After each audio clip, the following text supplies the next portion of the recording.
He tossed his lofty mane and exposed muscle and vein, releasing a deafening roar. Okay.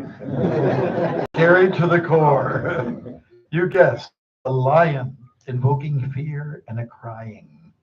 Most amazing, though, from neck to toe, the body was human, with emotions fuming. He appeared on the scene, challenging a man who was mean. A case of child abuse for which there's no excuse. Our tale begins with that mean man who hails from an evil clan. Part one, part two. Hiranya, his full name is Kashipu, but we make it simple. Anglophones just don't can't handle all those syllables, right? Hiranya was born during a devastating storm. Ill omens could be seen, conditions were extreme. And as he grew, his ego did too. He wanted to strike a deal with the universe, an appeal to be the most powerful person, in which case the world would worsen. To get some attention, he entered a new dimension, standing on toes, doing yogas, his purpose most bogus. There, under the strong sun, ants ate his flesh till done. Brahma, the cosmic god, took notice, gave a nod. Hiranya thought he's now immortal, and made his way to a portal with a transformed body, but intelligence naughty.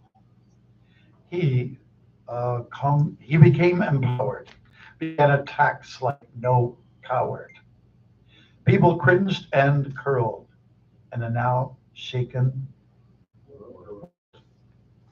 He conquered every planet, no question of cannot. He eradicated the thoughtful, resurrecting the awful. Said this king of terror, I make no error. Part three. Sons he had, four, naturally to adore. Hiranya loved them all, since they began to crawl. Son Prahlad, from the start, was very good at art. Kept a major secret, one he'd never forget. While in the womb of mother came a sage, like a brother, who said most explicit, quote, identify as a spirit. And there is a creator, a spirit much greater, end of quote. This Prahlad kept within. Sharing of this did not begin until he was 5 at school in what is called Gurukul. He spoke to each classmate, being a simple life advocate. Hiranya then heard a report of sessions not inclined to support.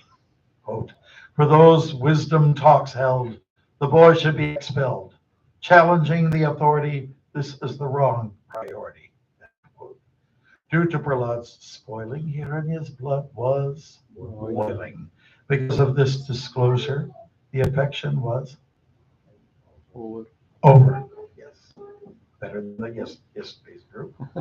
This was most intolerable. Punishment was inevitable. Next section, the torture had commenced, in no version condensed. Astonishingly, results were nil. Hiranya just could not kill. Remembering what the sage had said, the boy could not be pronounced dead. He came out unscathed. The father was simply amazed. Quote, how is this possible? And then Prahlad's answer is, by the power unstoppable, present just everywhere, on land, in water, and in the air. Tension built up like a thriller. Hiranya pointed to a pillar. Is this power you speak of there? Absenteeism, I declare. He struck that pillar like a vicious killer. The pillar shook, was alive. It shattered, and out did arrive a lion man massive, while Prahlad remained passive. With size and sound alone, Hiranya's reality was blown. The lion man hoisted him to his lap, now caught in a trap. Hiranya was indeed a mouse in his very own house. At the portal he did lie, time to say goodbye. I had to sing it. His body had diminished, Hiranya's mission finished. Last part. Prahlad did love his dad. He wished him nothing bad. He also loved the big cat, who gave the boy a pat. He was indeed ferocious, but not at all atrocious. Hare Krishna.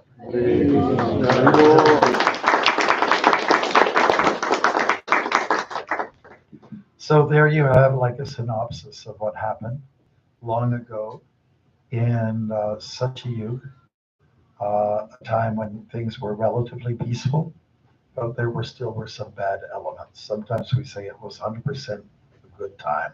Satvik. Somebody's got the name of Satvik? Oh, he's playing outside being Satvik. Rajasic. That means in the mode of passion. And so Prahlad, being a great saint that he is, he's one of the greatest saints that we list in what's called the Mahajans. There's 12 great souls, and Prahlad was one of them.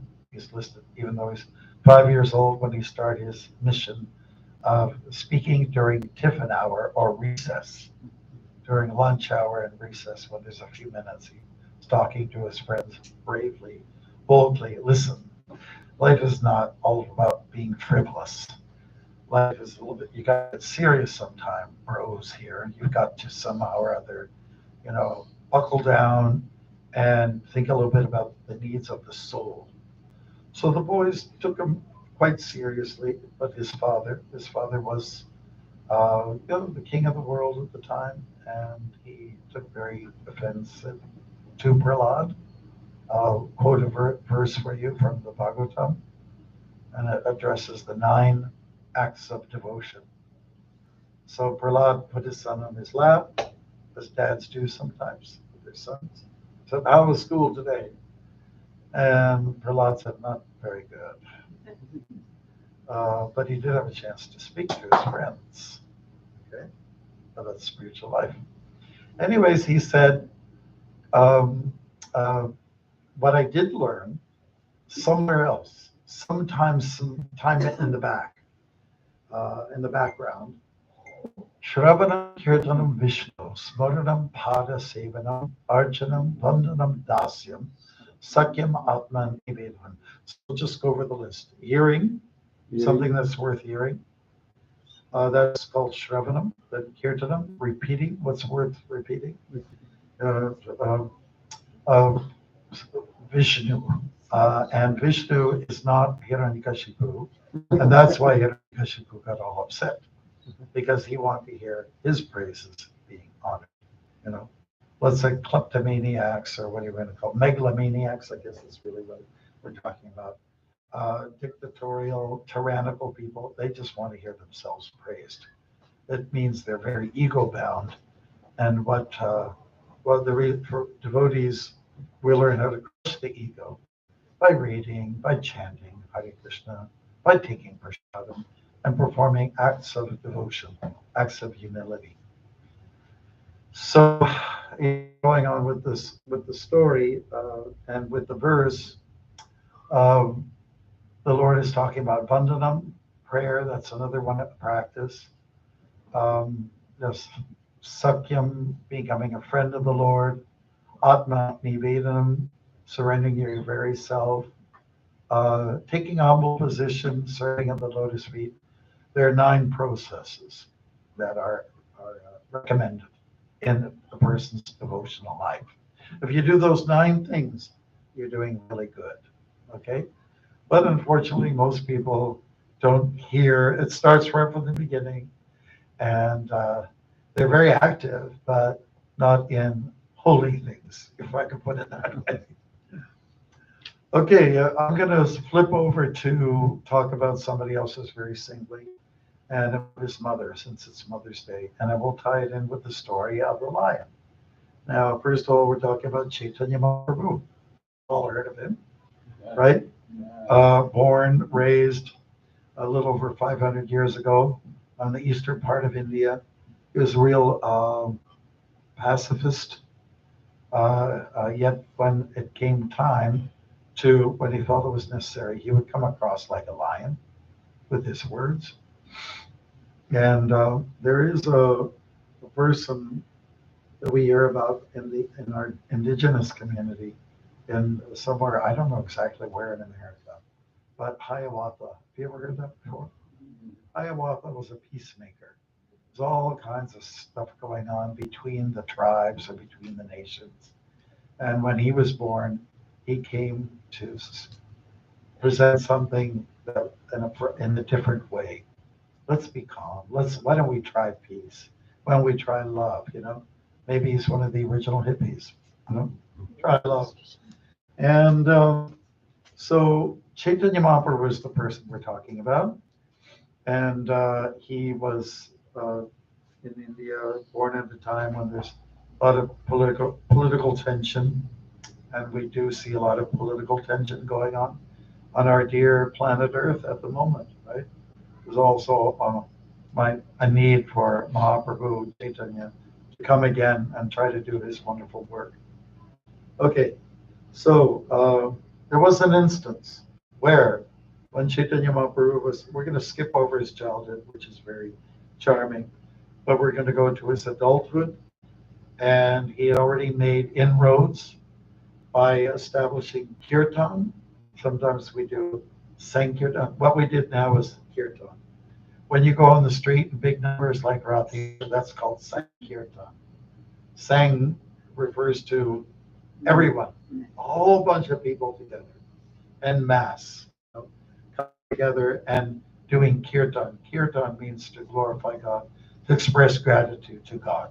That's what it really is. That's what we're doing when we're chanting. We're saying, thank you. Thank you, Krishna. Thank you, Krishna. Thank you, Krishna, Krishna. Thank you, you. How are we going? Juggle the words around. So there was, the devotees got a little bit bold. There was a little tension rising from what we call smarta brahmanas. They're kind of like the rabbis, or sometimes we have rabbis and priests and people, and smarta brahmanas in India, no exception. There are the priestly order can be a little bit proud of their status, right? So they show pride, and maybe there's a little justification, and they're complaining. They complained to the Chandkasi, who was a Muslim leader at that particular time, and that part of India was occupied by the Islamic community. And but the Hindus had their rituals; they were very focused on that. They couldn't understand why people, especially this Chaitanya Mahaprabhu, would be up late at night. And I don't know if you have a curfew in the Cleveland area. It's about 11 o'clock. You're supposed to hush, hush. Is it something like that? Okay. Anyways, in different places, it's different stories with different folks. All right. So late in the night, Chaitanya would sing loudly. He and his companions who took to this process of kirtan were also dancing. They were howling. They were in a kind of ecstasy, what we call bhava. They couldn't contain themselves. So this first took place in the household of Srivas. We say his name, Shri Krishna Chaitanya Prabhu Nityananda, Shri Advaita Gadadhara, Srivas, Adi Gaura Bhaktavrinda. If any of you lucky folks get a chance to go to India, you can go to the house where it all started, the whole Sankirtan movement.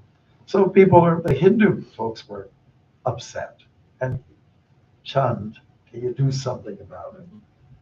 So when these complaints, let's say, amplified, the devotees went out and they would go with their mridanga. It was a clay mridanga, and with hide on either sides, very typical of the eastern part of India, South India, mridangas. They're made of wood, and it's a different sound altogether. You can't carry on. Your head will crack on.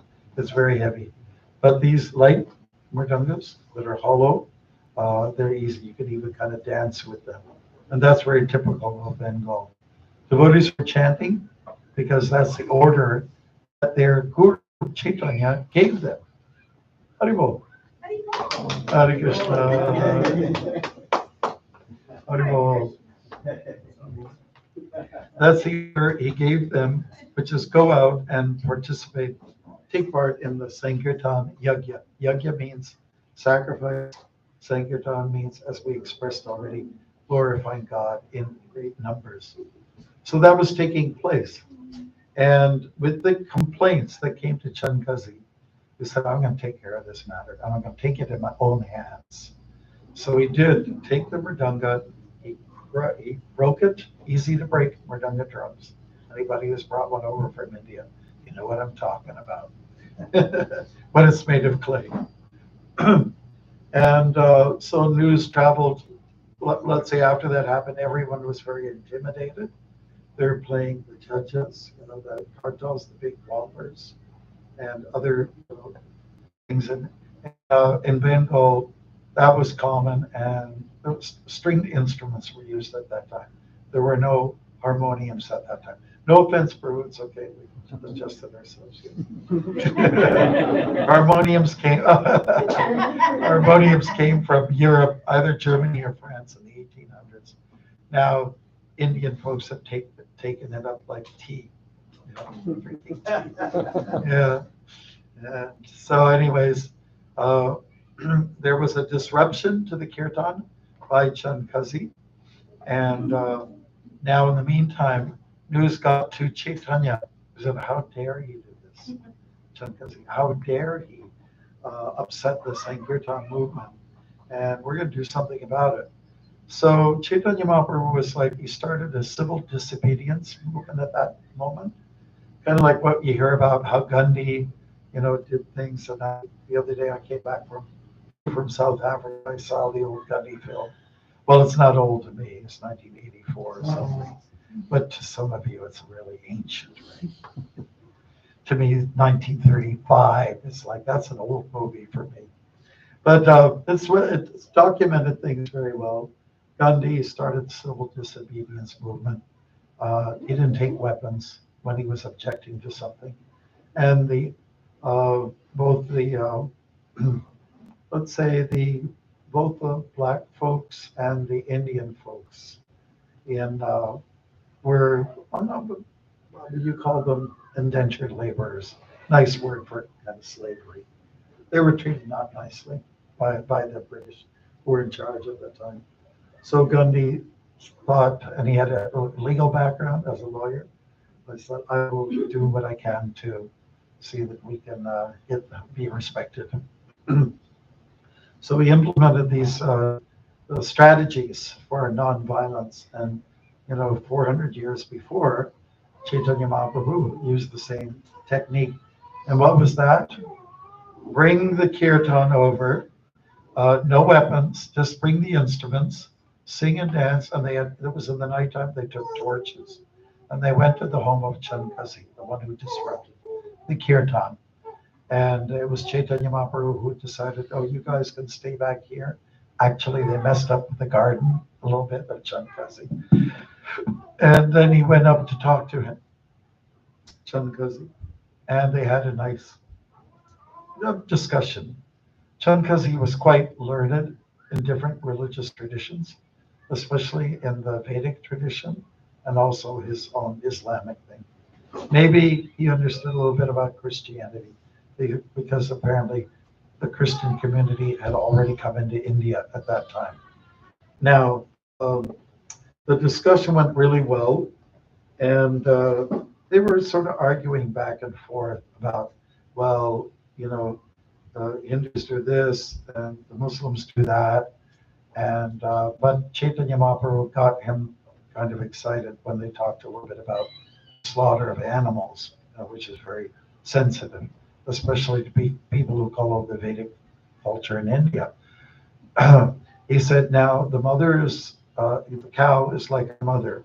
The bull is like our father because he tills the fields and with his muscle power turns the soil so we can grow nice veggies and fruits and things like that. So then he said, since they are the mother and the cow, they have the cow was the mother, bull is the father. Since that's the case, from our perspective, uh, why are you killing them and eating them? You know? And then Chankazi shot back and he said, well, in your tradition, he's going back to, he's talking about in the time of Treta Yuga, ancient times, people did offer horse sacrifices and cow sacrifices. They actually did that. Then Chaitanya Mahaprabhu explained what happened in those time periods. Oftentimes, a horse, say for instance, he was leaving it discussing, let's say, clarifying what Ashvamedha Yajna was, horse sacrifice. An older horse, a good old specimen, would be kind of forced into a fire, and then mystically, magically, that soul will come out of the fire in a new rejuvenated body. So therefore it's justified. Now, Chaitanya Mahaprabhu did say, in this day and age, the age of Kali, we don't have qualified Brahmins to, let's say, execute these kind of yajnas or sacrifices. But in bygone times, it was so. But because we have unqualified individuals, therefore we don't do that. We just don't lay a hand on the animals. We protect them and we cuddle them. We're nice to them. So Chankazi admitted, yes, I understand what you're saying. The Vedas, the scriptures from India, are ancient. There's a lot of good content there, and our tradition, because we're talking about 500 years ago, this thing happened. Islam is only 1,000 years old, but the Vedic culture is thousands upon thousands of years old. The scriptures are ancient. Then the Chankazi said, "Listen, something I have to tell you. You think we can go in the corner over there in another room?" I said, "Oh, it's okay. Yeah," because some of his followers were in the background. I think it's okay. Speak from your heart. So the Changazi said this: that day that I went out to disrupt the kirtan and I broke the drum, in the evening when I was sleeping, I was disturbed. It was a nightmare. And a lion appeared in my dream. And that lion was able to speak, speak the language. Now, usually lions go, "Arr," and various versions of that. This lion was not just a regular lion, but half man, half human, half animal. And he was speaking. He was threatening in his tone. And he said, that day, I was very upset. If you continue on and do this kind of thing again, I will not only destroy you, but I'll destroy your whole community. Okay. So that's why I've become very frightened and intimidated. And I just want you to understand that this is really what happened. And I'm going to prove it to you. So what is in his upper garment, he revealed his chest.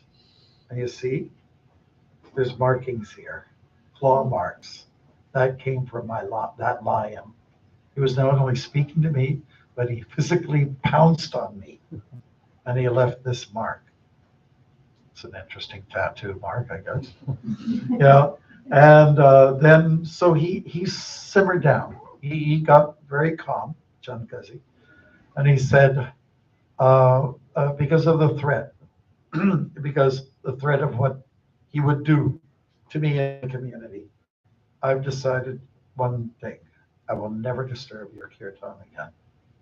And of course, the people of Mahaprabhu's, his tribe, if you will, they're the indigenous people. They've been doing kirtan ever since day one, and people Historians, theologians, they say that, like what we follow here in the Vedas, it's the oldest still living tradition, like spiritual tradition on the planet Earth. And so he said, Chankazi, he made a proclamation to this day, myself and none of my descendants will disturb the kirtan.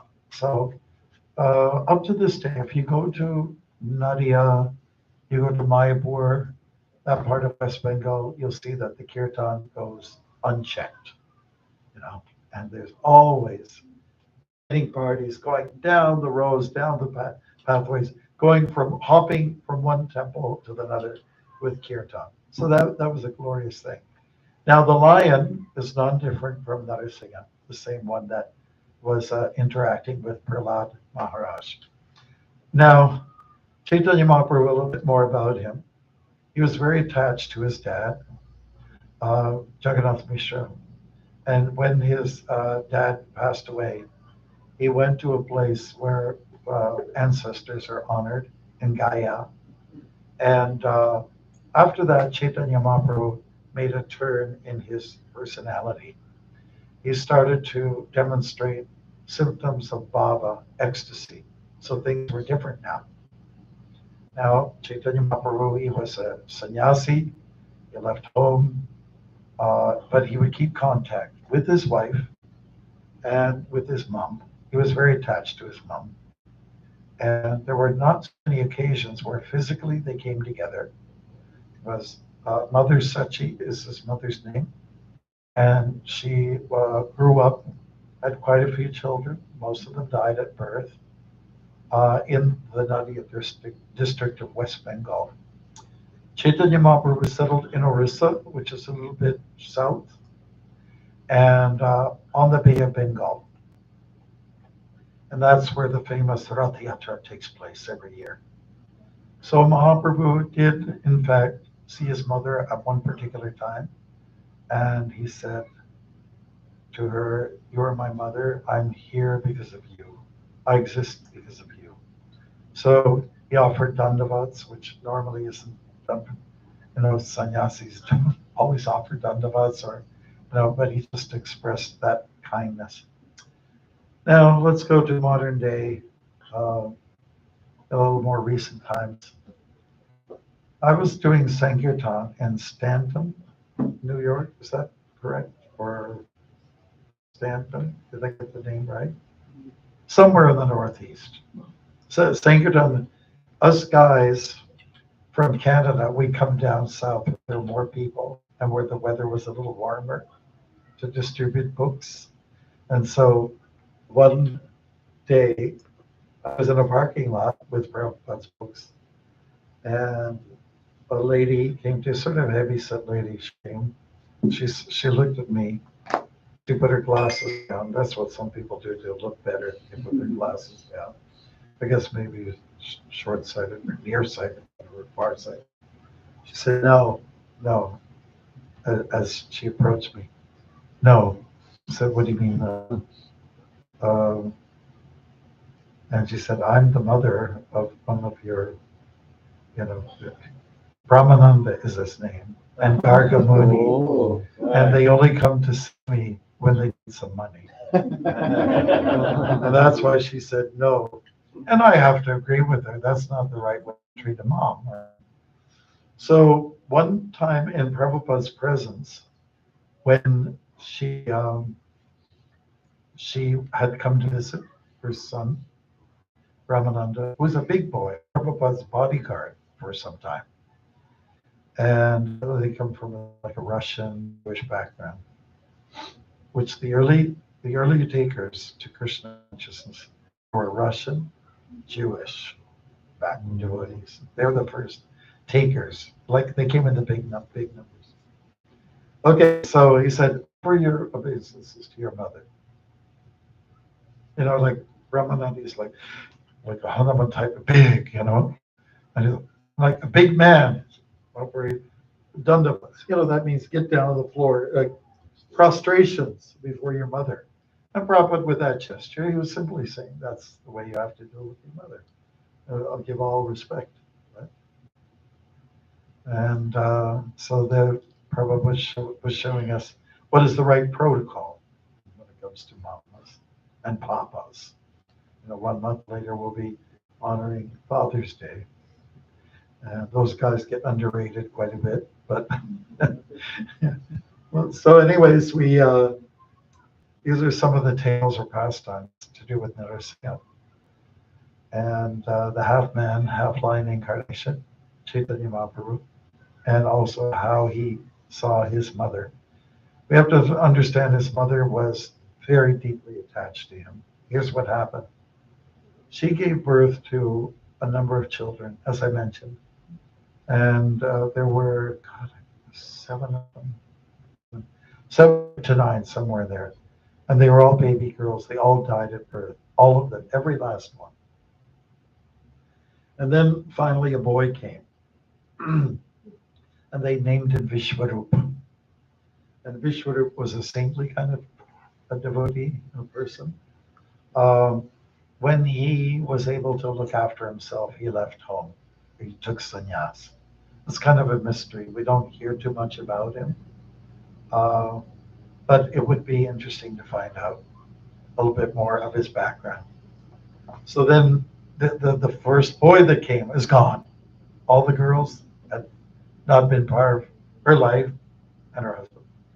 And now another boy came, and he was Chaitanya Mahaprabhu. They called him Vishwambar, which is the name for Krishna, means maintainer of the world. And so she was determined, she and her husband, Jagannath Mishra, we're going to keep this guy. We're not going to let him go. So they decided to marry him early.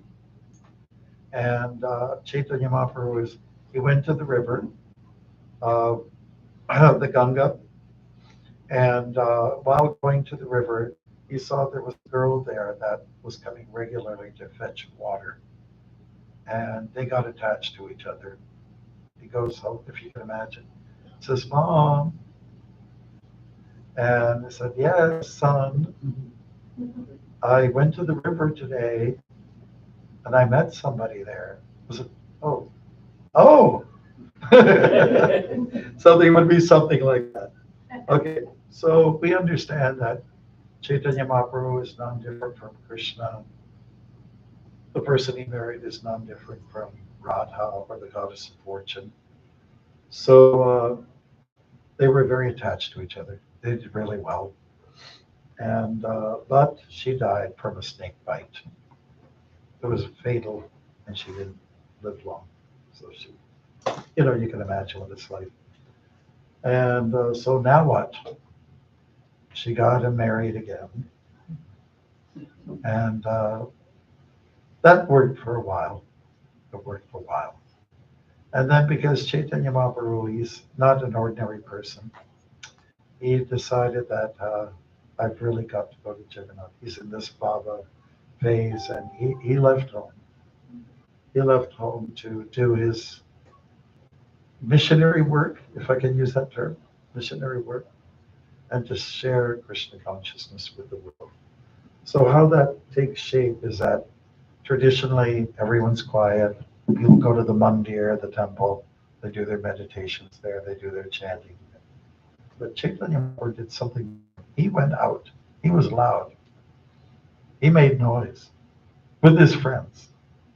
And so he went all about encouraging people to use that particular approach.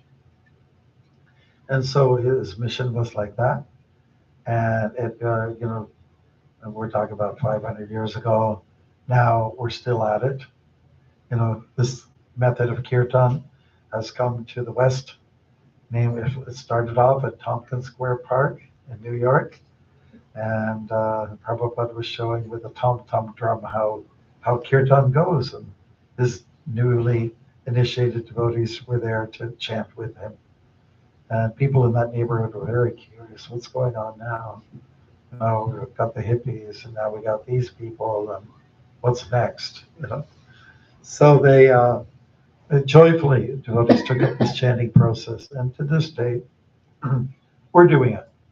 Our biggest day is Yatra to be out in the public, and it's an honorable thing to do. And when we do come, we sometimes come roaring and ripping like a lion. And we're trying to make a statement. We're saying this, materialistic society is a little bit too much. It's grinding us down. It's beating us down. It's defying our rights. And what are our real rights? Is to take spiritual practices of humility, practices of kindness and love. So I hate to say it, but there's a lot of trouble going on in the world. I've never seen it like this in my lifetime. Kind of like what's going on with our leaders. I'm not going to mention any names. Maybe I go like this and you can understand what I'm talking about. And just the wars that are going on and the dictatorial. I just didn't think, being raised in the era, that this would ever come again, especially when you heard Motown songs coming out on the radio. War, what is it good for? Absolutely nothing. Okay. So it's there. It's all surfaced again, and there's so much madness. And most of you know about the incident that happened in Kashmir recently. We can say that Narasimha will take care of such rascals, but we can't leave it up to God. We have to take the onus on us to get serious about being strong as a devotee, to get into those realms and to get into some nice service. And that takes on many forms. Prashadam, distribution, take it out to the people. That our holy khichdi is a good one, people like it. So there's many different forms or shapes that this service that we're talking about can take. And this is what we can do, become strong in our commitment to Krishna and just be good people, good hearted people, not fanatical, good, kind, friendly, happy people, happy chappies. Be a happy chappy. Prabhupada used that phrase, chant and be happy. Okay. Happiness does not come from acquiescing material things, as much as we need some. But I think if you look at what you've gathered or accumulated, probably you need only about 1/4 of what you got there. You can live on it, right? But we're just so greedy for everything, and there's not a need. So less is more. You've heard that phrase, live simple, less is more, not more is less, which seems to be the motto today. Uh, and it's just the way we have to go. Srila Prabhupada was the one who also demonstrated a lot of love and affection for his parents, and he wanted us to be like that. And most devotees have become parents, right? And so you be good parents, treat your kids well, and those are some of the obligations that we try to fulfill. So in addition to loving Krishna, we want to love all humanity. And before we came here, we were looking at the verse Vidya Vinaya Sambhane Brahmani Kavahastini Shuni Chaiva Swapaketa Pandita Samadarshina. That's chapter 5. Yeah. Text 18. We're talking about that verse. So just to translate that in simple terms, and then we can leave the time for your questions or comments. It goes like this. It's one of my favorite verses. The humble sages, like holy folks, they have an equal vision on everything. They see that a soul in the body of an elephant, hasti, the soul in the body of a gavi, which is a cow, and shuni, which is a dog, and also the, sort of, well, it's more like low class folks, they're all on the same level spiritually.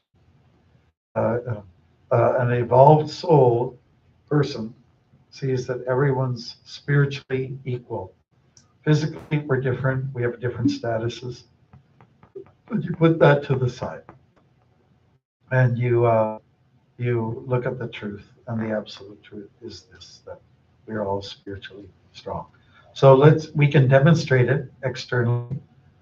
Um, Even though people are spirits, like, I mean to say, eternal, full of knowledge and very cognizant and full of happiness, still it's not always demonstrated. There's a lot of unhappy people in the world, a lot of lonely people, very depressed people. How do you counteract that? I just say busy, get busy. Busyness is the best way to deal with depression and feeling lonely. Just get active, be active, do something as much as you physically can. And service to humanity is the best thing. We've got a good product. Srila Prabhupada has given us Krishna, and that's what we like to present. Krishna's a loving God, right? For some of you, I was born in a Christian tradition, and God was kind of vindictive. He's thunderbolt. If you do something wrong, or you go to hell. Well, the flames are hot. And then you can't order pizza. Things like that. So it's just like that, and we can do. We can whatever we're doing now devotionally. We can always do a little better. And that comes from sangha. These kind of situations. Maybe if you're feeling a little bit lonely or feeling a little down, call one of the devotees. Call them and cheer up. And do the kirtan as much as you can. And go for a walk once in a while. That's where the real goodness is. So I thank you very much for listening on this very special day. It's Mother's Day. It happens to fall on the appearance anniversary of the Lion Man avatar. And so it's quite wonderful. And Surya has come out. Everybody knows Surya. The sun is out with us. And every kind of colorful bird that's in this region is out at this time of year.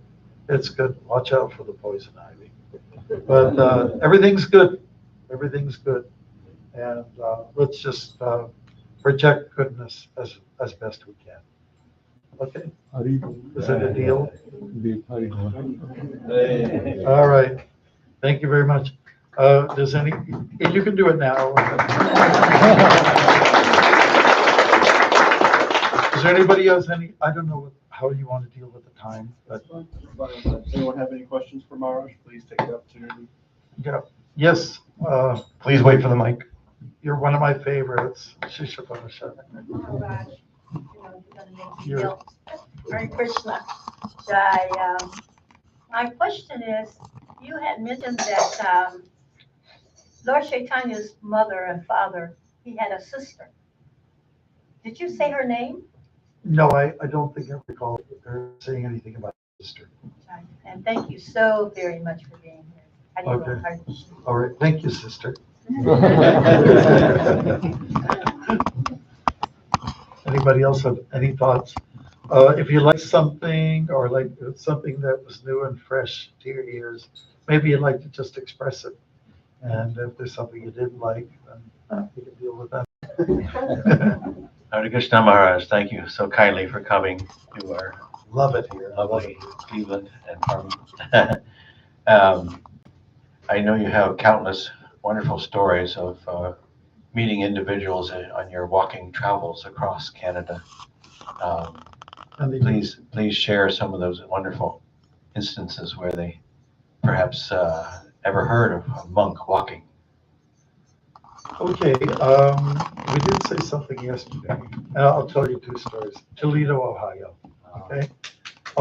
Yes. Okay, Toledo. I was walking on the bridge over the interstate highway, and I was at one end, and the other end there were two guys coming, African American fellows, younger than me for sure, and they were munching on popcorn.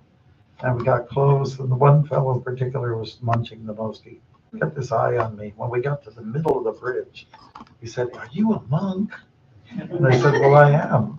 Said, "Can you teach me how to fight?" And he made a gesture, And I said, "Well, yeah, I have some friends who are into martial arts, but in our tradition, we promote more gentleness. But here's how it works. grew up in our culture. And I didn't say to him that this is what Krishna's approach